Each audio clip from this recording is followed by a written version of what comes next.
I grew up hearing that Saul was such a terrible leader.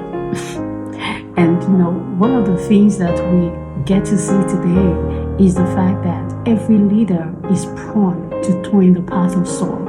And that is why you need to ensure that you develop yourself, find yourself, know where you function, and begin so that you can better appreciate the giftings that are in others.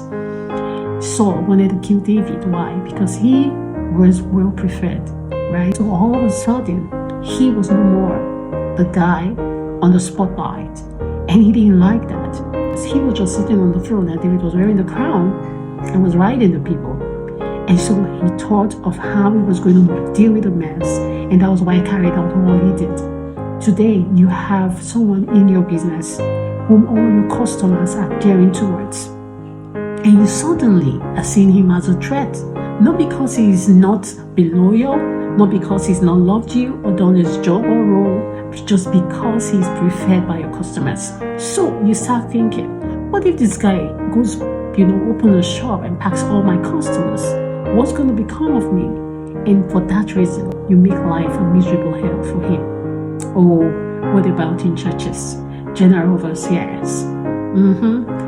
A pastor comes in and is operating in giftings, power, revelational gifts that is not operative in your own office. And so people start going toward him, asking for counseling. I want Pastor A to touch my head. I want him to touch my leg. And they all ignore you. How would you behave? Celebrate his giftings? Or would you act like Saul?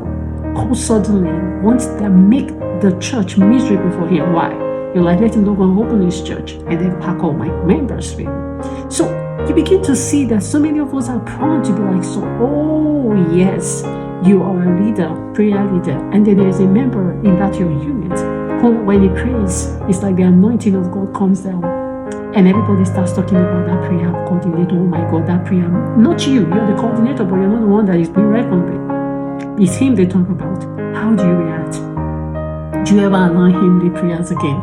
So before we begin to cast aspersion at Saul, I think the reason the Bible kept that King Saul there is for us to learn why we need to find ourselves, so we're not prone to making the same mistakes that Paul made, because we all saw his hand. It started with a little envy. It started with his little insecurities. At the end of the day, he lost his kingdom and his son was dead as well. His inheritance gone.